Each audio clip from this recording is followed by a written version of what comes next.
for people wey be like say una dey work for the Italian side.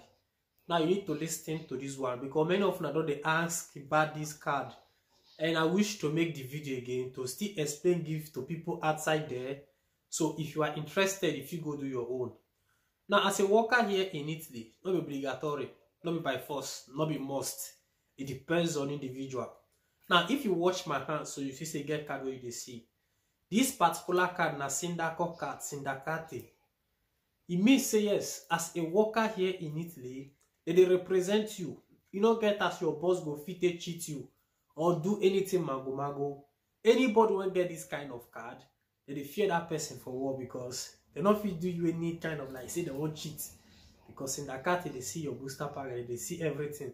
They know how it they play. You find out one of the best app where you go fit use to send money go Africa direct. Me not go see where if they happen, I not go fit tell my people. It go be like saying a taboo. What you need to do, enter the comment section of this video with the link where you go see for that place. Just download link file. The interesting part of it is that your first transfer, as you send above 50 euro, you they get extra 15 euro bonus. You dey see what's in that place, so you go there, you gonna complain, say people they use a document, hey, this, that, and that. But I dey tell you now the best way with your telephone, you go install link file, use and take transfer. You go know say yes, Prince TV. As you tell the talker, no so it dey happen.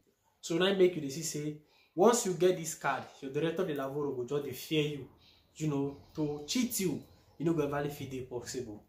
But I will advise people outside there, if you like say you don't get tempo indeterminato, no need to go think about this card.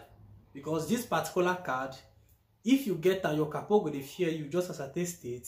If for example you get tempo determinato, your contract fee expire, go say back, you know go feel renew them again, go just say maybe you go say you know feel renew your contract without even telling you. This particular card don't send many people away from their places of work.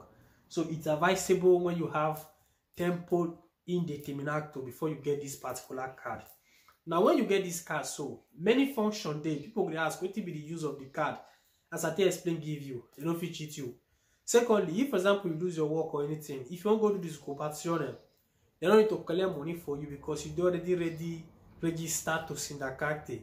You want to do easy, you want to do say maybe you want to renew documents, anything when you want to do application, say you get this card, you don't need to go CAF. You just need to go to Patronato. They will direct you to the office of any of them when you want to go do something. So now so it be. Now another thing again I want to state for you, because this video is just a kind of like analysis, 3 topics that they take the same time.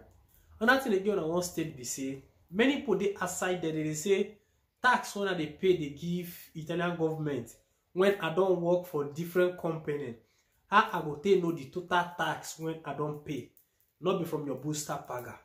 Now, if for example you get this kind of card, or even if you not get the card, if you go for Patronato, CGL, then they say you won't know how much you don't contribute so far since when you work for Italy. Now, they will take your code fiscale, they will type them for the system. You get the app where they take the check them. You go bring out all the places where you don't work. The first place where you first work for Italy, the year you go there. Second place where you don't work, the year you go there. You know, if you don't change work for different places, everything go there for that place. So each company or each place where you for take work, the tax where you pay for that year go there indicated. So those of them when they ask the question, is it possible for you to know all these things? If you go for CGL, just tell them now your code fiscal they just need. They go let you know, say see how much you don't pay. So now waiting on I need to understand.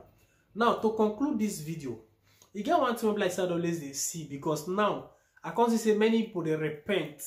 Now people they serious say yes, they won't follow to they regular, follow the law, all those kind of stuff. And that is they give advice. If you arrive for a country, for example, Italy, newly, not just say maybe for example you won't just follow the fast lane at the end of the day, you go they get and clear, but you yourself you go not say the area where you they say it not to make sense. I know what they try to talk. We need to use bon sense to discuss this one. Now, people when they outside there, when don't run streets, when don't do many things. Now many people won't try to come out. I know so most people they watch me for you. make una not vex. I no try to insult anybody, but me they say the life when people don't live. Some people there for this country, they don't already even kind of like settle down, get different kind of documents already, of which they systemize things up till now in order to be okay. Why people don't like say you come together with them, they will run piam piam piam, you know, all those kind of stuff. At the end of the day, go be like saying a problem. So I'm not trying to maybe I want to determine or tell people how to live their life. What I want to try to state here be say, if you come for this country newly, try to learn something. Those things when you learn, now it will help you in future. Now, if you see the case of this Qatar sojourner when people they apply, many people don't qualify to get that Qatar sojourner, but because of hard work, now you go they hold them for hostage. Everything they completed, not just only hard work. If you did that category, put them for comment section. Hard work as something like say, as you newly come the country, now then you will quickly forget all those things. If you don't the old day long time to they get those things, you're not going to get the time because you don't even get the zeal to go to school again because money don't despoil you. You don't already they see money for eye.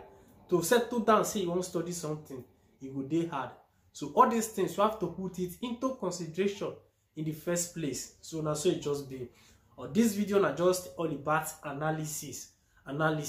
Now we come out from this area again. We'll talk about something like say it's still there important. Now they see some people that will feel say maybe as we did for the European side, meaning say life don't finish for a year. Because most of now I'm gonna see many videos one that they do for Facebook, they talk blah blah blah blah blah blah blah. I mean the content creator also, they will talk many things. Say yes, why you go they do things for Africa, you did for here, you did that, you do this. Now, the kind of poverino mentality when there's some people head, I don't know how it can be. If for example now so you do anything for Africa, country where you take come or anything, it not still stop you may not do things for the European side where you did. Those of now when go just day like this, so when I go just see maybe yes, you did here, you just forget where if you take come all those kind of things. Time to come, we go know who they really they make error or who they make mistake. Because the same people when we say they feel they do things back home, they still they plan also for here as well. But most of them are going to take them an advantage to see why person go they do all those things, you know. Like check, we're not going to try to want determine for people how they want to live their life. It is very bad. I say time to come, people go know the real people when they this life. Because if you keep all your thing for one lane, thinking say na so it go just be forever. My brother, not be so it go be forever. And they talk this thing, people know they know. So if you dey outside there, not they blame anybody when like say he tried to want doing things, invest back home or do whatever. You get some majority of like say they do 50-50. You get me? So I don't know as I want to explain them. Because sometimes when they see social media, people they talk anyhow, they talk rubbish, they talk things where they're not supposed to talk. No matter how it be, this European we dey so, it not be our country. If you believe and you believe them, if you not believe and you leave them, time to come we go know whether in our country or not be our country. So you will be like say be African man, don't forget your roots. Waiting make you travel, come for Europe. First do those things as well as you do what you still do for here. It not stop you. Not get the mentality to be limited in one place. You could just circle your life for just one place. At the end of the day, finish. You need to use your flame. You need to use that, you know, blessing where God don't put inside you, home and abroad. Not be just only abroad. Home and abroad. So now so it just be. I greet all the fans of Prince TV out there. This one is just piece of advice. Say, not get mentality of poverino. You fit do things for here, also do for home. At the end of the day, you decide for yourself. Not be more say people go stay for Africa. Not be more say people go stay for Europe. At the end of the day, you decide for yourself. And so it just be. So you when they outside they listening to me like this. Not let anybody discourage you, say, why you they do anything back home? Why they do that one? My brother, now your country, anyhow it be, now your country. Now place where they for take on you, now your nationality. sometimes think of it. If you say you not come Europe, or you know go dey the country they live your life, upon when I say God come bless you, then you know if you do things back home. It not make sense. It not make sense. I said when a flame of fire is burning, it will be burning, burning, burning, burning.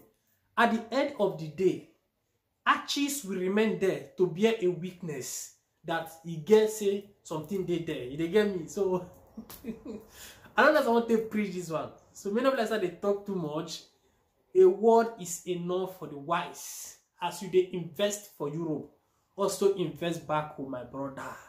Anyhow where you be, you will see where you go for day. Chook your head, boots. This thing when they talk, when this is not for play or not for children. Time to come. Now go hear what they talk.